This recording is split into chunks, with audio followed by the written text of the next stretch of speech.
और अब वक्त हमारे स्पेशल सेगमेंट का है, जिसके लिए आपको सीधा लिए चलेंगे मेरी सहयोगी दीपा के पास।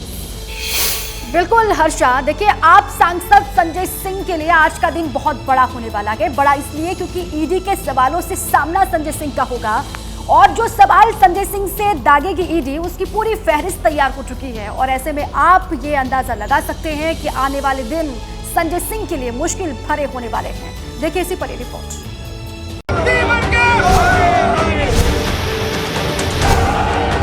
आम आदमी पार्टी के सांसद संजय सिंह जब से गिरफ्तार हुए हैं, देश की सियासी हवा बदल गई। आक्रोश में आम आदमी पार्टी कार्यकर्ता सड़कों पर उतर आए और केंद्र की सत्ता में बैठी बीजेपी पर संजय सिंह को फंसाने का इल्जाम लगा दिया। अब एक तरफ जहां आम आदमी पार्टी अपने सांसद के समर्थन में खड़ी है, तो दूसरी तरफ संजय सिंह की मुश्किलें और बढ़ गई है। दिल्ली की राउज एवेन्यू कोर्ट ने संजय सिंह को 5 दिनों की ईडी रिमांड पर भेज दिया है। अब अगली सुनवाई 10 अक्टूबर को होनी है। आम आदमी पार्टी सांसद संजय सिंह को ईडी रिमांड में भेजने के दौरान राउज एवेन्यू कोर्ट ने कई अहम निर्देश भी दिए हैं। कोर्ट ने आदेश में कहा कि सुराग का पता लगाने के लिए आरोपी से हिरासत में पूछताछ जरूरी है। इसके अलावा विवेक त्यागी और सर्वेश मिश्रा और दूसरे आरोपियों से सामना कराने के लिए पूछताछ अहम है। कोर्ट ने निर्देश दिया है कि पूछताछ सीसीटीवी वाले किसी स्थान पर हो और रिपोर्ट को सुरक्षित रखा जाए। साथ ही 48 घंटे में एक बार संजय सिंह की मेडिकल जाँच के लिए भी निर्देश दिए है। अब कोर्ट ने संजय सिंह को अपने वकील से मिलने की भी इजाजत दी है।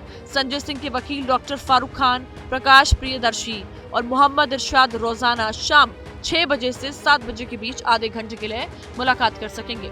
वकीलों की मुलाकात के दौरान ईडी के अधिकारी उनकी बातचीत नहीं सुनेंगे। दिल्ली की राउज एवेन्यू कोर्ट के आदेश के मुताबिक पत्नी अनीता सिंह और पिता दिनेश सिंह भी संजय सिंह से मुलाकात कर सकेंगे।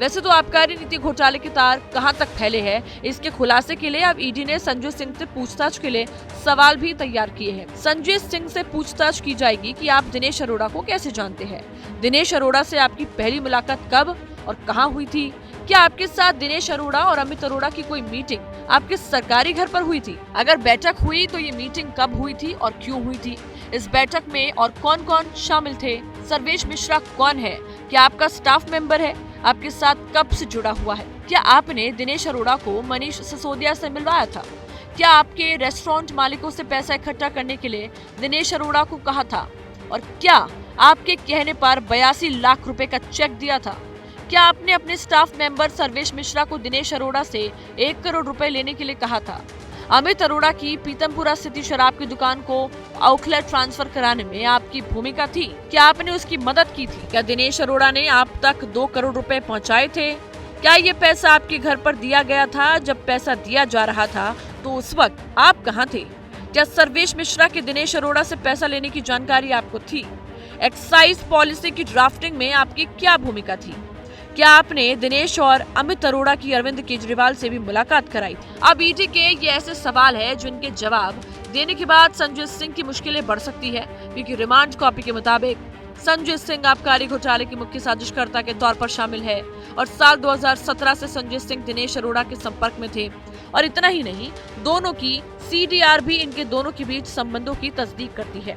विवेक त्यागी, अजित त्यागी और सर्वेश मिश्रा, जो कि संजय सिंह के स्टाफ से है, ये तीनों भी दिनेश अरोड़ा के लगातार संपर्क में थे। आबकारी घोटाले में दिनेश अरोड़ा के इकट्ठा किए गए 3 करोड़ रुपए से 2 करोड़ रुपए संजय सिंह तक पहुंचे। ये पैसा विजय नायर के कहने पर दिनेश अरोड़ा ने अगस्त 2021 से अक्टूबर 2021 तक इकट्ठा किया था। रिमांड कॉपी के मुताबिक 1 करोड़ रुपए संजय सिंह के करीबी स्टाफ सर्वेश मिश्रा को दिया गया था। दरअसल संजय सिंह की मुश्किलों को बढ़ाने में सबसे बड़ा हाथ है दिल्ली के सबसे बड़े कारोबारियों में शामिल दिनेश अरोड़ा का। दिनेश अरोड़ा दिल्ली के बड़े कारोबारियों में शामिल है। 2009 में वो होटल एंड रेस्टोरेंट इंडस्ट्री से जुड़ा और इस वक्त दिल्ली में उसका कई रेस्टोरेंट चलते हैं। साल 2018 में अरोड़ा ने East Male Colour restaurant private limited company की शुरुआत की। रेस्टोरेंट इंडस्ट्री में उसका नाम इतना बड़ा है कि दिल्ली के लगभग हर बड़े बाजार में उसके कैफे और रेस्टोरेंट खुले हुए हैं। रेस्टोरेंट के अलावा भी दिनेश अरोड़ा कई बिजनेसेस चलाता है। साल 2020 में कोरोना के वक्त लोगों में राशन बांटकर दिनेश अरोड़ा चर्चा में आ गया था, लेकिन अब वो लोगों में खाना और राशन बांटकर वाहवाही लूट रहा था। उसी वक्त वो भ्रष्टाचार की नई कहानी लिख रहा था। मई 2020 में दिल्ली सरकार विधानसभा में जो नई शराब नीति लेकर आई थी, सूत्रों का दावा है कि नई शराब नीति के लागू करने में भी दिनेश अरोड़ा की दखल थी। जुलाई 2022 में उपराज्यपाल ने नई शराब नीति की जांच सीबीआई से कराने का आदेश दिया। 23 अगस्त 2022 को ईडी ने भी केस रजिस्टर कर लिया, जिसके बाद कार्रवाई शुरू हुई। दिनेश अरोड़ा से पूछताछ के बाद प्रवर्तन निदेशालय ने संजय सिंह के करीबियों के घर पे भी छापेमारी की। इसी के बाद शराब नीति घोटाले में ईडी अदालत पहुंची थी, जिसके बाद ताबड़तोड़ एक्शन हुआ। हालांकि संजय सिंह के वकील की कुछ और भी दलीलें हैं। जो व्यक्ति इनका अभियुक्त पहले था, फिर उसके बाद उनके कई एक बयान हुए, फिर इनका ये अप्रूवर बना, फिर उनको इन्होंने बेल दिलवाई और उसके बाद जो है संजय सिंह के खिलाफ बयान लिया है।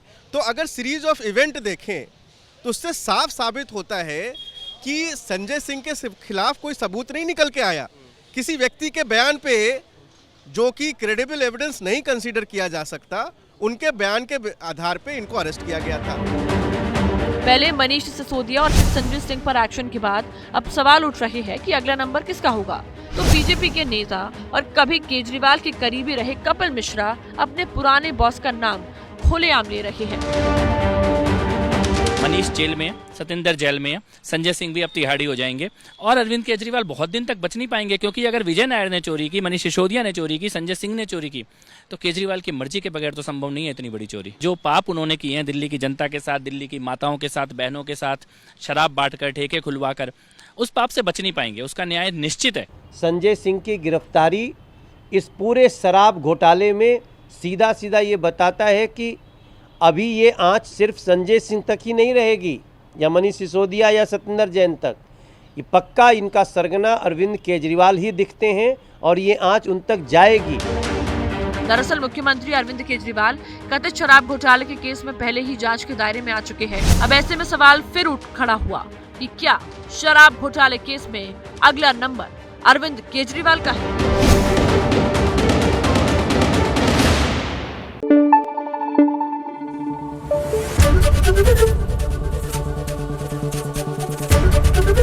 एबीपी न्यूज आपको रखे आगे।